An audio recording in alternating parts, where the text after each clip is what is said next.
The digital abyss is a place where humanity's darkest impulses go to breed. As an FBI special agent attached to the Violent Crimes Task Force, I thought I had seen the absolute bottom of that abyss. I had spent 20 years hunting the worst of us men who viewed human life as a game, as a currency, or as trash. But nothing, absolutely nothing, could have prepared me for the phantom we called the Midnight Butcher, or the sprawling, terrifying conspiracy he was built to hide. It started as a whisper on the dark web, bleeding over into encrypted telegram channels. A man with no face, no name, and no identifiable location was broadcasting his madness to an anonymous audience. He was a drifter, slipping between state lines like a ghost, leaving absolutely no forensic trace in his wake. What he did leave, however, were videos. Sickening, heavily encrypted broadcasts of his atrocities. He abducted women who were traveling alone, dragging them into whatever forgotten, rusted out hellhole he had temporarily claimed as his own. The things he documented were the stuff of absolute nightmares. It wasn't just the killing, and it wasn't just the assaults, it was the horrific aftermath. The forensics teams who analyzed the remnants of his crime scenes found evidence that confirmed the most gruesome rumors. He was consuming his victims. He was obliterating them entirely, bragging to his silent digital congregation about his dominance over human flesh. For 3 years, he was a ghost. We chased IP addresses that bounced from Moscow to Beijing to servers buried in the Swiss Alps, only to find dead ends. He was meticulous, careful, and deeply arrogant. The public didn't know the full extent of the horror, but within the bureau the case was a festering wound. It kept us awake, staring at the ceiling, wondering where this monster was sleeping tonight. Then, the monster broke into my house. Not literally, but the devastation he brought tore my world apart just the same. Her name was Chloe, my daughter, my brilliant, fiery 21-year-old daughter who was studying law at a university in Oregon.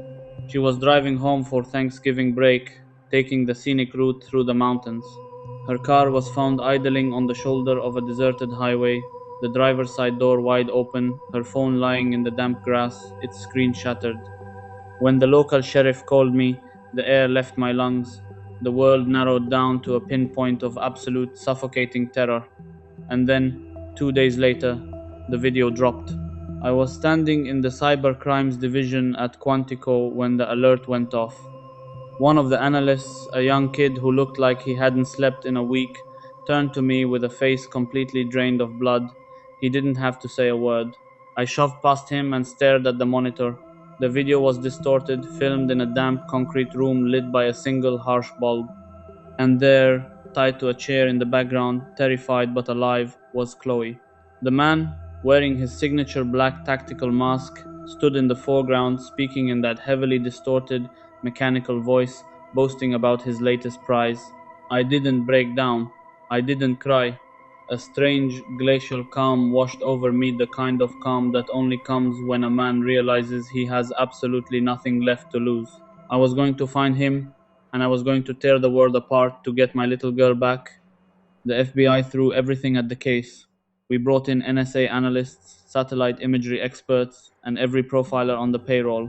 We ran the background audio of the video through military-grade filters. We were looking for anything: a train whistle, a specific type of bird, the hum of a unique power grid. For 72 hours, I lived on black coffee and adrenaline, refusing to leave the command center. It was a brilliant acoustic analyst named Sarah who found the needle in the haystack. She isolated a low-frequency rumble beneath the killer's distorted voice. "It's a subterranean ventilation system," she explained, her fingers flying across her keyboard. "Specifically a high-volume industrial scrubber, the kind they used in decommissioned Cold War-era missile silos. The United States is dotted with abandoned silos, but narrowing it down to the Pacific Northwest based on Chloe's last known location and the estimated driving time gave us a list of 3. One was a museum, one was flooded, the third was privately owned by a shell corporation out of Delaware, sitting beneath 50 acres of dense, unforgiving pine forest in rural Washington state. We mobilized the hostage rescue team. We went in hard, flying beneath the radar in blacked-out helicopters, the thwack of the rotors swallowed by the howling wind and pouring rain. When we breached the rusted steel doors of the surface facility, my heart was hammering a frantic rhythm against my ribs.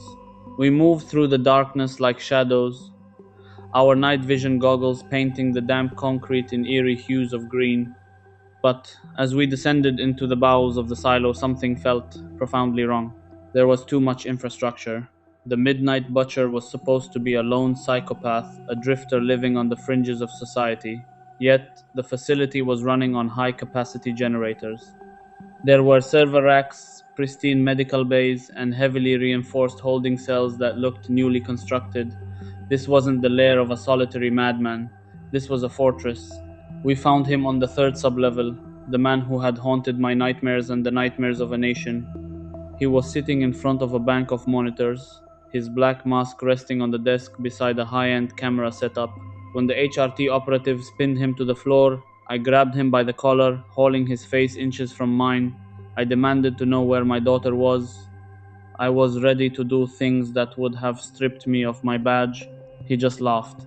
A wet, sickening sound. "You're too late, Agent," he spat, blood speckling his teeth.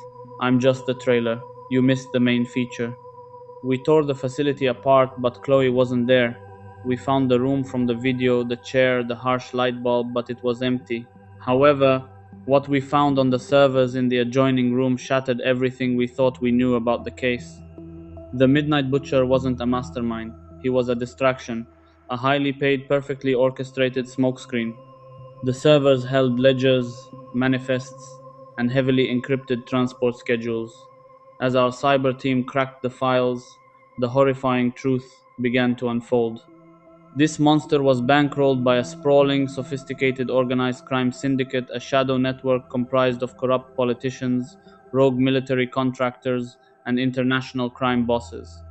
They were running one of the most massive human trafficking operations in modern history, funneling women and children through the United States and moving them to highly sensitive, secure locations, private islands, off the grid estates, and foreign compounds. The brilliant evil logic of it hit me like a physical blow.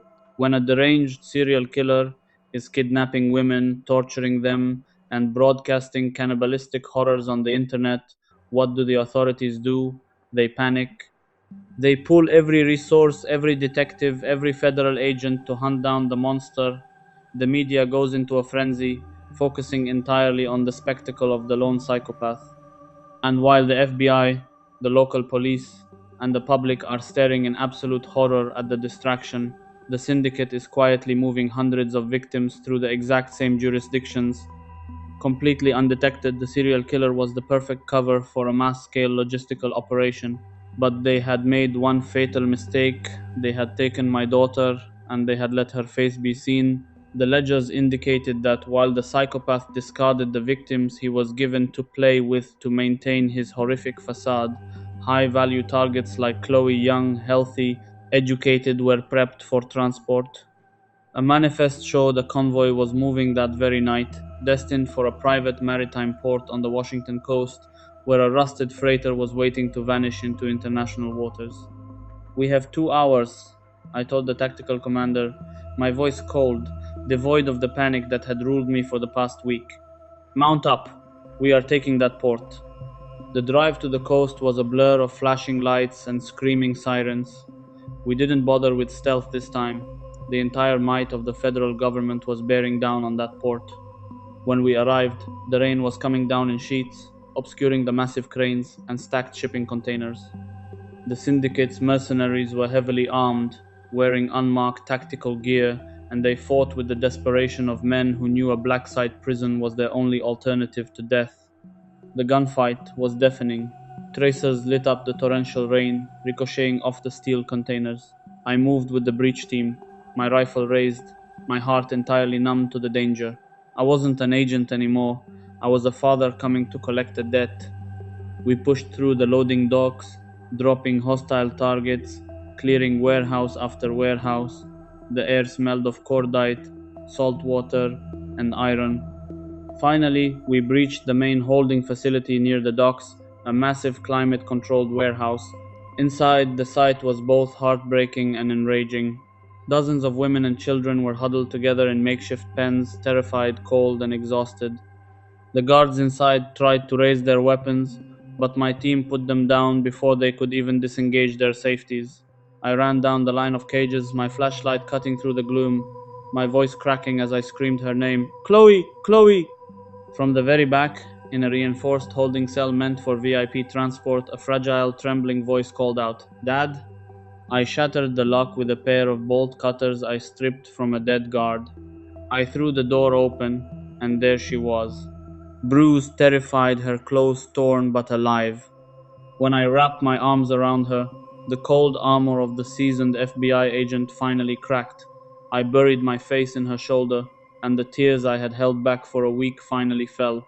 She held onto me just as tightly, sobbing into my tactical vest. I've got you, I whispered fiercely, over and over again. I've got you. It's over. The aftermath was a seismic shift in the global underworld. The servers we seized from the silo provided the names, bank accounts, and locations of the network's highest ranking members. Over the next 6 months, the FBI, working alongside international agencies, dismantled the entire syndicate. Politicians resigned in disgrace before being dragged out of their mansions in handcuffs. Rogue generals were court martialed.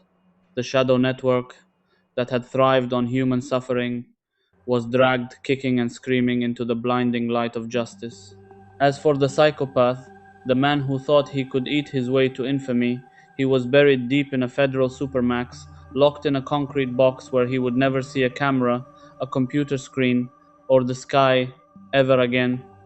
It has been a year since that night in the rain. The scars, both physical and mental, remain. You don't walk through a nightmare like that and come out completely unchanged. But healing is a powerful thing. I retired from the bureau last month. 20 years was enough. Today, I'm sitting on the porch of a small cabin we rented in the Blue Ridge Mountains. The morning air is crisp, carrying the scent of pine and fresh earth. The sun is just beginning to rise, casting brilliant streaks of gold and pink across the sky, chasing away the last shadows of the night. The screen door creaks open behind me. Chloe steps out holding 2 mugs of steaming coffee. She looks healthier now. The light has returned to her eyes. She smiles, handing me a mug, and sits down in the rocking chair beside me, wrapping a thick blanket around her shoulders. We don't talk about the dark web, or the monsters, or the evil that men do. We sit in comfortable silence, watching the world wake up. We survived the darkest abyss humanity had to offer, and we climbed out together. Looking at the sunrise, feeling the warmth of the mug in my hands and my daughter safe by my side, I know one thing for certain: the darkness may always be out there, trying to consume the world, but as long as there is love, courage, and the will to fight for the innocent, the light will always, ultimately win.